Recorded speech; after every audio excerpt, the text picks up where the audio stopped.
Assalamualaikum warahmatullahi wabarakatuh. Segala puji hanya bagi Allah, Rabb semesta alam. Sholawat serta salam semoga terlimpah kepada Rasulullah, keluarga, sahabat, dan para pengikutnya yang selalu istiqomah hingga akhir zaman. Apa kabar soli dan solihah? Semoga kita semua dalam keadaan sehat walafiat dan tetap semangat ya dalam menuntut ilmu. Sebelum kita mulai, yuk sama-sama kita membaca doa terlebih dahulu agar ilmu yang kita dapat hari ini berkah dan bermanfaat. Bismillahirrahmanirrahim. Rabbi zidni ilma warzuqni fahma waj'alni minas solihin. Artinya, ya Rabbku, tambahkanlah aku ilmu dan berilah aku kemampuan untuk memahaminya, dan jadikanlah aku termasuk golongan orang-orang yang soleh. Amin. Soli dan solihah, siapakah idola kalian? Ayo jawab. Di antara kalian mungkin ada yang menjawab, idolaku adalah Spider-Man, Batman, artis Korea, atau mungkin orang tua kalian, atau mungkin Pak Guru Iksan. Namun sebetulnya kita sebagai umat Islam mempunyai satu idola, yaitu Rasulullah Shallallahu Alaihi Wasallam. Mengapa demikian? Ya, karena Allah lah yang mengabarkan dan memerintahkan kita untuk menjadikan Rasulullah Shallallahu Alaihi Wasallam menjadi idola kita, seperti yang tersebut dalam Quran surah Al-Ahzab ayat 21. A'udzu billahi minasyaitonir rajim. Bismillahirrahmanirrahim.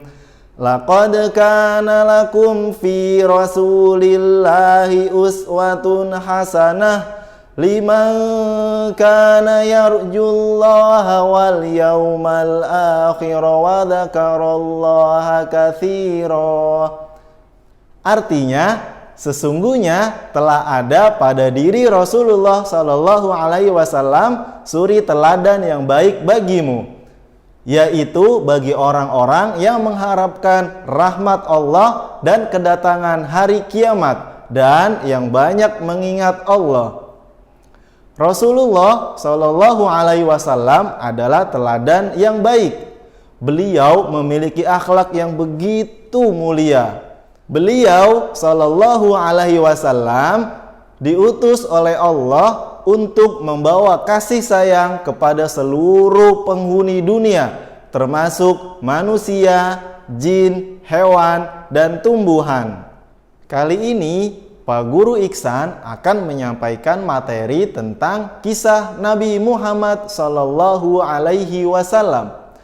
Tujuan pembelajaran dari video ini adalah siswa dapat 1. Mengetahui kisah keteladanan Nabi Muhammad Shallallahu Alaihi Wasallam.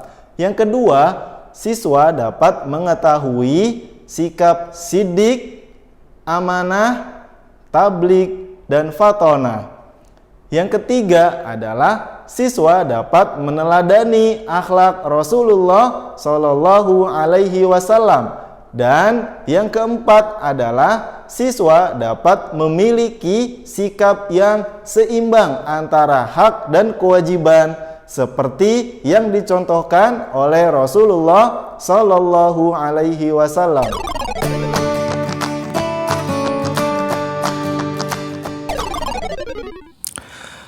Sebelum Islam datang, bangsa Arab kala itu hidup penuh dengan kebebasan dan kejahatan. Pada zaman itu dikenal dengan zaman jahiliyah, artinya zaman kebodohan. Mereka sudah melupakan ajaran tauhid yang telah disampaikan oleh nabi-nabi terdahulu. Tingkah laku mereka benar-benar rusak. Mereka menyembah berhala, merampok, menganiaya, berjudi, berzina, mabuk-mabukan, dan mereka tega mengubur hidup-hidup anak perempuan mereka karena dianggap sebagai pembawa sial dan merendahkan martabat keluarga. Di tengah bobroknya akhlak manusia saat itu, Allah mengutus Nabi Muhammad SAW sebagai rahmat bagi semesta alam dan untuk mendidik manusia.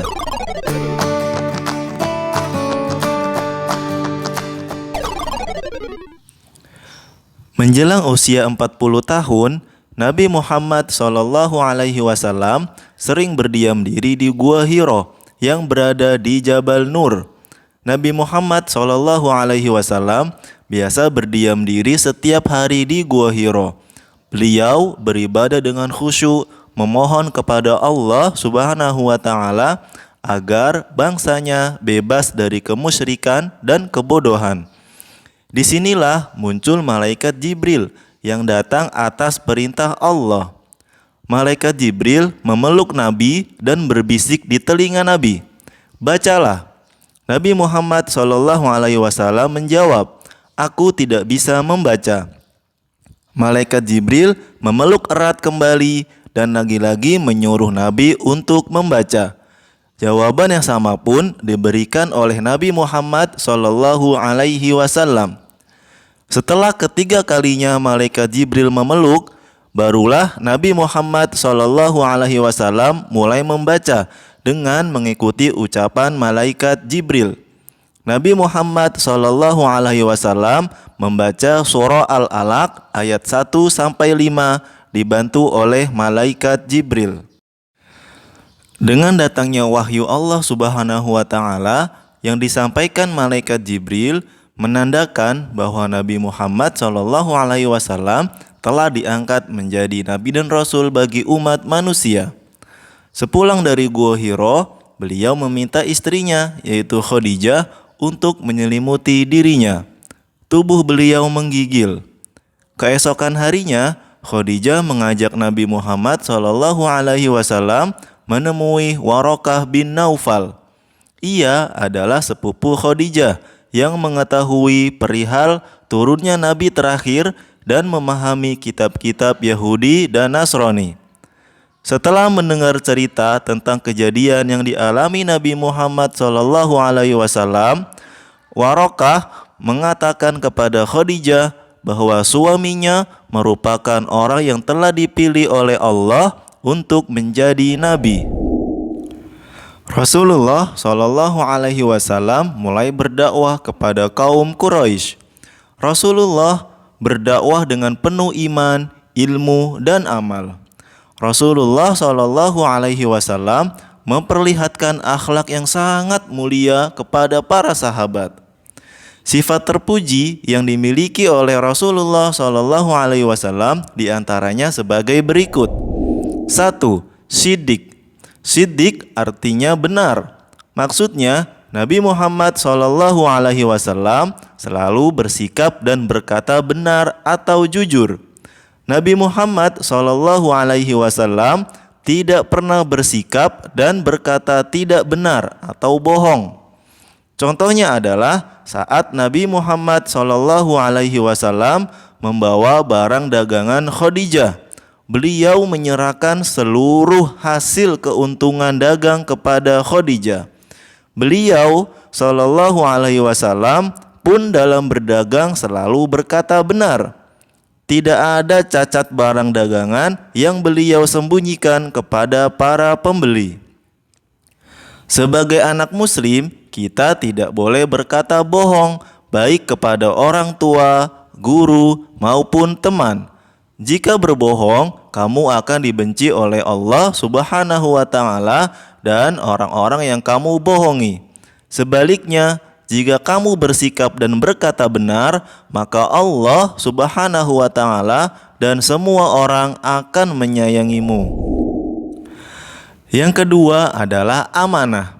Amanah berarti dapat dipercaya. Maksudnya, semua perkataan dan perbuatan Nabi Muhammad SAW dapat dipercaya. Kebiasaan kaum Quraisy pada saat mereka akan pergi safar adalah mereka menitipkan harta mereka kepada orang yang dapat dipercaya. Dan Nabi Muhammad SAW adalah orang yang sangat dipercaya oleh kaum Quraisy untuk menitipkan harta mereka saat mereka melakukan safar. Sebagai anak muslim, kamu harus berperilaku amanah. Misalnya, jika kamu mendapatkan pesan dari orang tua yang harus disampaikan kepada guru, maka kamu harus benar-benar menyampaikannya kepada guru. Jika kamu tidak menyampaikannya, maka kamu tidak dapat dipercaya atau tidak amanah. Yang ketiga adalah tabligh. Tabligh berarti menyampaikan. Maksudnya, Nabi Muhammad SAW bertugas menyampaikan kabar baik dan peringatan bagi kita semua. Nabi Muhammad SAW langsung menyampaikan risalah dan perintah dari Allah Subhanahu wa Ta'ala kepada umatnya. Beliau tidak menyembunyikan segala perintah dari Allah Subhanahu wa Ta'ala, meskipun itu berkaitan dengan hal-hal yang menyindir beliau. Sebagai anak muslim, kamu harus menyampaikan kabar atau berita yang bermanfaat bagi orang lain. Misalnya, kamu memberitahu teman yang tidak masuk bahwa ada tugas dari bapak atau ibu guru. Yang keempat adalah fatonah. Fatonah berarti cerdas. Maksudnya, Nabi Muhammad SAW itu sangat cerdas. Pada usia yang sangat muda, beliau pernah menengahi permasalahan di kalangan masyarakat Mekah mengenai peletakan Hajar Aswad, sehingga perang antar kabilah pun dapat dihindari berkat usul yang disampaikan oleh Nabi Muhammad SAW. Kamu sebagai anak muslim harus menjadi anak yang cerdas seperti Nabi Muhammad SAW. Cerdas bukan berarti hanya mendapat peringkat 1 di kelas. Cerdas juga berarti bisa menyelesaikan masalah dengan baik dan damai. Setelah diangkat menjadi nabi dan rasul, Nabi Muhammad SAW terus berdakwah kepada kaum Quraisy. Beliau mengajarkan ilmu kepada para sahabat, ilmu yang dapat menyelamatkan di dunia dan di akhirat. Nabi Muhammad SAW memotivasi para sahabat akan pentingnya menuntut ilmu, seperti yang beliau sabdakan, yaitu thalabul ilmi fardhatun ala kulli muslim. Artinya, menuntut ilmu adalah satu kewajiban bagi setiap muslim. Nabi Muhammad SAW terus membacakan Al-Quran kepada para sahabat, menyucikan jiwa-jiwa para sahabat, dan terus mengajarkan Al-Quran dan sunnah kepada para sahabat, sehingga lahirlah generasi yang istimewa. Generasi yang dengan izin Allah mampu menguasai 2/3 dunia dan menyebarkan ilmu kepada umat manusia. Ilmu yang menjadi cikal bakal lahirnya penemuan-penemuan yang bermanfaat bagi manusia. Kali ini akan kita lihat bagaimana semangat para sahabat dalam menuntut ilmu kepada Rasulullah SAW. Abdullah bin Abbas merupakan salah satu sahabat Nabi Muhammad SAW yang haus akan ilmu pengetahuan. Dia tidak pernah bosan menggali ilmu sejak usia muda. Abdullah bin Abbas adalah sepupu Rasulullah SAW. Dia anak dari Abbas bin Abdul Muthalib dan Ummu Al-Fadl Lubabah. Ibnu Abbas lahir 3 tahun sebelum Nabi Muhammad SAW hijrah. Ibnu Abbas selalu berada di samping Nabi Muhammad SAW. baik saat sholat maupun ketika melakukan safar. Ibnu Abbas berusaha selalu menyertai Nabi Muhammad SAW untuk memperoleh berkah dan ilmu dari Rasulullah SAW. Sehingga Rasulullah SAW pernah mendoakan Ibnu Abbas, "Ya Allah, fahamkan dia dalam agama dan ajarkanlah dia ta'wil Al-Quran." Ketika Rasulullah SAW telah meninggal dunia, Ibnu Abbas mengarahkan dayanya untuk menggali ilmu dari para sahabat Nabi. Dia mulai belajar dan berguru kepada mereka. Suatu ketika Ibnu Abbas ingin menemui seorang sahabat untuk urusan agama. Kebetulan saat Ibnu Abbas hendak masuk ke rumahnya, sahabat ini sedang tidur. Maka Ibnu Abbas menghamparkan kain untuk duduk sambil menunggu di depan rumahnya, sehingga muka dan tubuhnya kotor oleh debu dan pasir. Meski demikian, Ibnu Abbas setia duduk menunggu di pintu rumahnya. Setelah sahabat itu bangun, Ibnu Abbas bertanya kepadanya mengenai masalah yang terjadi dan mengenai maksud kedatangannya. Sahabat ini berkata, "Engkau adalah sepupu Rasulullah. Mengapa engkau sampai hati menyusahkan diri? Mengapa engkau tidak memanggilku saja?" Ibnu Abbas menjawab, "Aku sedang menuntut ilmu, jadi akulah yang wajib mendatangimu, sebab ilmu itu didatangi, bukan mendatangi." Pada usia 17 tahun, Abdullah bin Abbas telah memenuhi dunia dengan ilmu, kepahaman, hikmah, dan ketakwaan.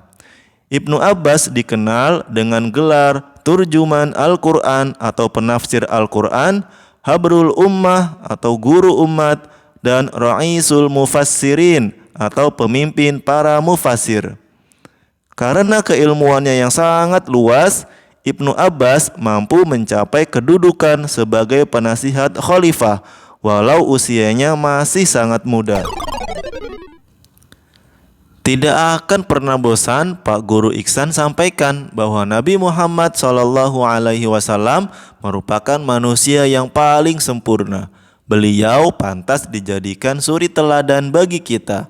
Beliau SAW selalu melaksanakan apa yang menjadi kewajiban beliau, seperti beribadah kepada Allah, berdakwah, dan menolong para sahabat.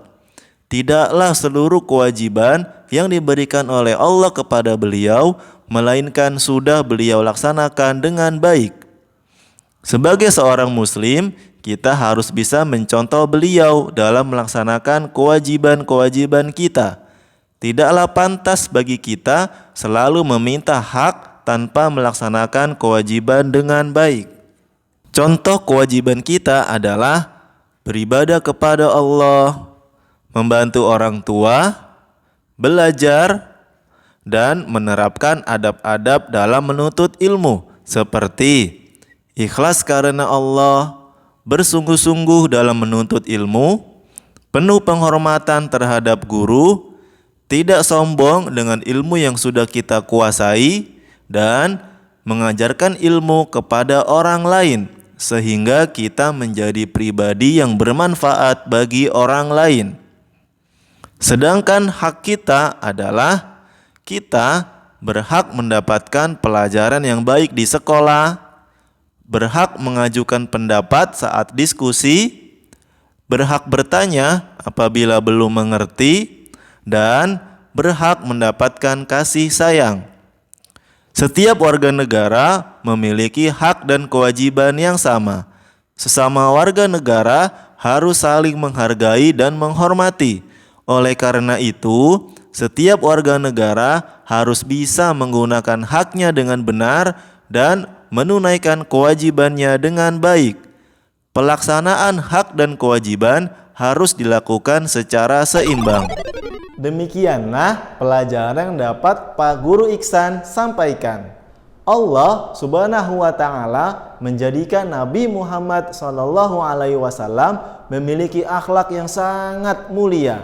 dan menjadikan Nabi Muhammad SAW sebagai uswatun hasanah atau teladan yang baik bagi seluruh umat. Kita sebagai seorang muslim seharusnya menjadikan Nabi Muhammad SAW sebagai teladan kita dalam kehidupan sehari-hari. Billahi taufik wal hidayah. Wassalamualaikum warahmatullahi wabarakatuh.